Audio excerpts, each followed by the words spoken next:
السلام علیکم ورحمۃ اللہ۔ آج ہم سورۃ البقرہ کی تفسیر بیان کریں گے۔ سورۃ البقرہ کو سورہ بقرہ کیوں کہا جاتا ہے کہ آگے چل کر اس میں گائے کا ایک واقعہ بیان ہوا ہے، جس کی وجہ سے اس کا نام سورۃ البقرہ رکھا گیا ہے۔ سورہ بقرہ کو بقرہ نہیں کہنا، بقرہ کہنا ہے۔ سورۃ البقرہ کی ایک خاص فضیلت یہ بھی ہے کہ جس گھر میں سورہ بقرہ جو ہے وہ پڑھی جاتی ہے، ایک روایات میں ہے کہ اس گھر سے 3 روز تک، یعنی دن کے وقت اگر یہ پڑھی جائے تو 3 روز تک اس گھر میں شیطان کا گزر نہیں ہوتا، یعنی اس گھر میں شیطان نہیں آتا۔ اور اگر رات کے وقت پڑھی جائے تو 3 راتوں تک اس گھر میں شیطان نہیں آتا۔ اور ایک حدیث میں ہے کہ جس گھر میں یہ پڑھی جاتی ہے اس گھر سے شیاطین جو ہیں وہ بھاگ جاتے ہیں۔ اور سورۃ البقرہ کی ایک خاص فضیلت یہ بھی ہے کہ اگر کسی پاگل مجنون شخص پر یہ پڑھ کر جو ہے وہ پھونکی جاتی ہے تو وہ پاگل مجنون شخص جو ہے وہ تندرست ہو جاتا ہے اللہ کے حکم سے۔ آج ہم سورۃ البقرہ پڑھیں گے۔ سورۃ البقرہ جو ہے یہ مدنی صورت ہے اور یہ مدنی دور کے ابتدائی دور میں جو ہے نازل ہوئی۔ اللہ کے رسول صلی اللہ علیہ وسلم نبوت کے 14ویں سال جب ہجرت کر کے مدینہ آ گئے تو حجۃ الوداع کے موقع پر یہ صورت نازل ہوئی۔ یہ صورت مدنی ہے۔ آج ہم اس صورت المبارکہ کی جو ہے کچھ چند آیتیں جو ہیں وہ پڑھیں گے۔ آپ بسم اللہ الرحمن الرحیم۔ الف لام میم، یہ حروف مقطعات ہے اور اس کے معنی جو ہیں اللہ رب العالمین نے کسی کو نہیں بتائے۔ اس کے معنی جو ہیں اللہ رب العالمین خود جانتے ہیں۔ اور اللہ کے رسول صلی اللہ علیہ وسلم نے فرمایا کہ یہ جو ہے حروف الف لام میم جو ہے یہ متشابہات میں سے یہ حروف ہے۔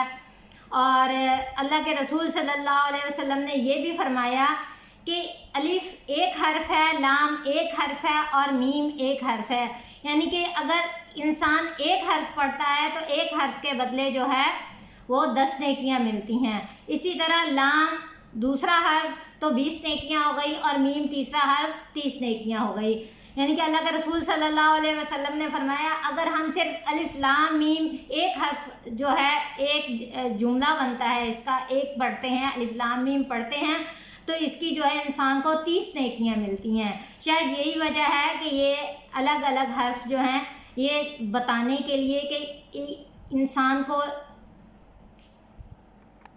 ہیں کہ انسان کو ہر حرف کے بدلے جو ہے وہ 10 نیکیاں ملتی ہیں۔ ذالک الکتاب، یہ وہ کتاب ہے لا ریب فیہ کہ اس میں کوئی شک نہیں، ھدی للمتقین، ہدایت ہے پرہیزگاروں کے لیے۔ ھدی للمتقین، ہدایت ہے پرہیزگاروں کے لیے۔ اب پرہیزگار کون لوگ ہیں تو یہ میں آپ کو بتانا چاہوں گی کہ بنیادی ہدایت جو ہے وہ ہر ایک انسان کے دل میں موجود ہوتی ہے۔ ہر انسان کو یہ معلوم ہے کہ اس کائنات کا پروردگار جو ہے صرف اللہ رب العالمین ہے۔ اس کائنات کا نظام چلانے والا اگر کوئی ہے تو وہ رب العالمین ہے۔ لیکن ہم کبھی کسی کی طرف بھاگتے ہیں، کبھی کسی ولی کی طرف بھاگتے ہیں، کبھی کسی پیر مرشد کی طرف بھاگتے ہیں۔ ہم صرف اپنی انا پرستی کا شکار ہیں، حالانکہ یہ ہر شخص کو پتہ ہے کہ رب العالمین ہی ہمیں رزق دینے والا، رب العالمین ہی ہمیں بیٹے اور بیٹیاں عطا کرنے والا ہے۔ لیکن اگر کوئی شخص اللہ کی رہنمائی کی طرف، اللہ کی دی ہوئی ہدایت کی طرف جانا ہی نہیں چاہتا تو وہ ہدایت یافتہ کیسے بن سکتا ہے؟ جب کسی کے دل میں رب العالمین کا خوف ہی نہیں ہے تو میرا رب کیسے اس کے دل میں ہدایت ڈال دے، کیسے اس کو سچا مسلمان بنا دے، کیسے وہ ہدایت کے راستے کی طرف گامزن ہو جائے۔ جو آب حیات کے متلاشی اور خوف الہی سے سرشار ہوں گے، جس کے دل میں مرنے کے بعد اللہ کی بارگاہ میں کھڑے ہو کر جواب دہی کا احساس اور اس کی فکر ہوگی، اسے ہی رب ہدایت دے گا، اسے ہی ہدایت کے راستے کی طرف گامزن کرے گا۔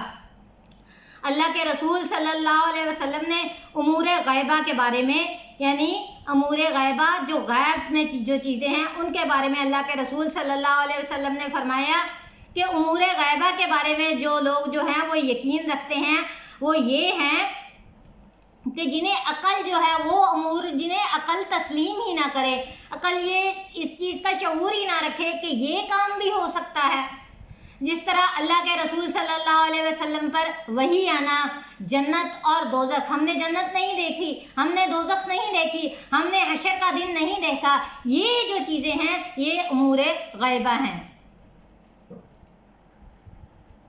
الذین یؤمنون بالغیب ویقیمون الصلاۃ، جو لوگ یؤمنون ایمان لاتے ہیں بالغیبی، غیب کے ساتھ۔ غیب کے بارے میں نے آپ کو بتا دیا کہ غیب کیا ہے، حشر کا دن، جنت، دوزخ، یہ چیزیں ہم نے نہیں دیکھی، یہ امور غیبہ ہیں۔ اللہ کے رسول صلی اللہ علیہ وسلم پر وحی آنا یہ امور غیبہ میں سے ہے، یعنی کہ غیب کا علم ہے۔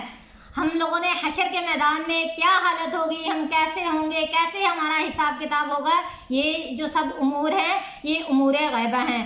وَيُقِيمُونَ الصَّلَاةَ، اور نماز کو قائم کرتے ہیں۔ وَمِمَّا رَزَقْنَاهُمْ يُنْفِقُونَ، اور اس چیز سے خرچ کرتے ہیں جو ہم نے ان کو رزق دے کر بھیجا، یا جو رزق وہ دنیا میں دیے جا رہے ہیں۔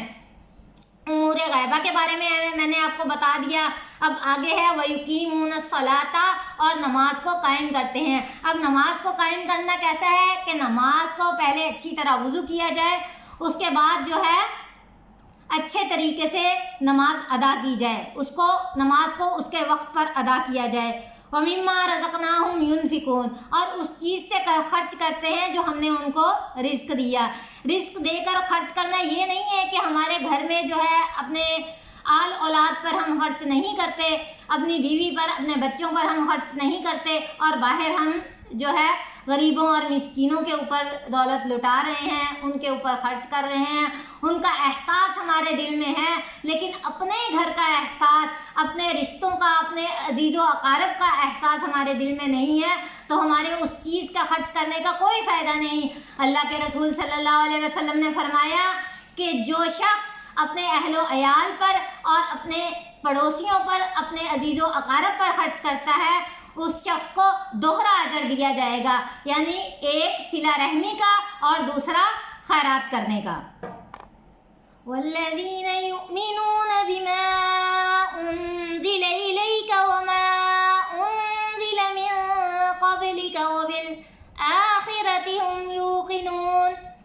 والذین، اور جو لوگ یؤمنون ایمان لاتے ہیں، بما، ساتھ اس چیز کے، انزلا، جو اتاری گئی، الیکا، تیری طرف، یعنی اللہ کے رسول کو کہا جا رہا ہے کہ یا رسول اللہ صلی اللہ علیہ وسلم، جو تیری طرف اتاری گئی اس چیز پر جو لوگ ایمان لاتے ہیں، وما انزلا، اور جو اتاری گئی، من قبلکا، تجھ سے پہلے، وبالآخرتی، اور ساتھ آخرت کے، ہم یوقنون، وہ یقین رکھتے ہیں، جن کو پتہ ہے کہ ہمارا ایک دن حساب ہونا ہے، ہم نے ایک دن اللہ کے حضور پیش ہونا ہے، اس چیز پر وہ لوگ یقین رکھتے ہیں۔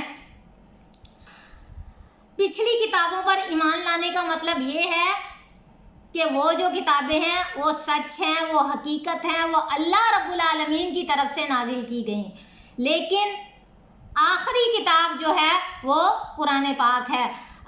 اللہ رب العالمین نے فرمایا الیوم اکملت لکم دینکم واتممت علیکم نعمتی ورضیت لکم الاسلام دینا، کہ میں نے آج کے دن حجۃ الوداع کے موقع پر اللہ رب العالمین نے فرمایا کہ میں نے آج کے دن جو ہے دین کو مکمل کر دیا اور میں اسلام کو دین مان کر راضی ہو گیا، یعنی اسلام ہی اب ایک مکمل ضابطہ حیات ہے اور ایک مکمل دین ہے، اور اسی پر ہم سب کو چلنا ہے۔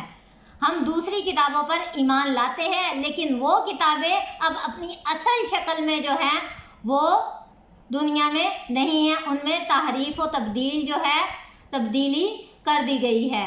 اسی لیے قرآن پاک جو ہے یہ آخری کتاب ہے، اور اللہ کے رسول صلی اللہ علیہ وسلم آخری پیغمبر ہیں، اور اللہ رب العالمین کا فرمان ہے الیوم اکملت لکم دینکم واتممت علیکم نعمتی ورضیت لکم الاسلام دینا، کہ آج کے دن حجۃ الوداع کے موقع پر رب نے فرمایا آج کے دن میں نے دین کو مکمل کر دیا اور میں اسلام کو دین مان کر راضی ہو گیا۔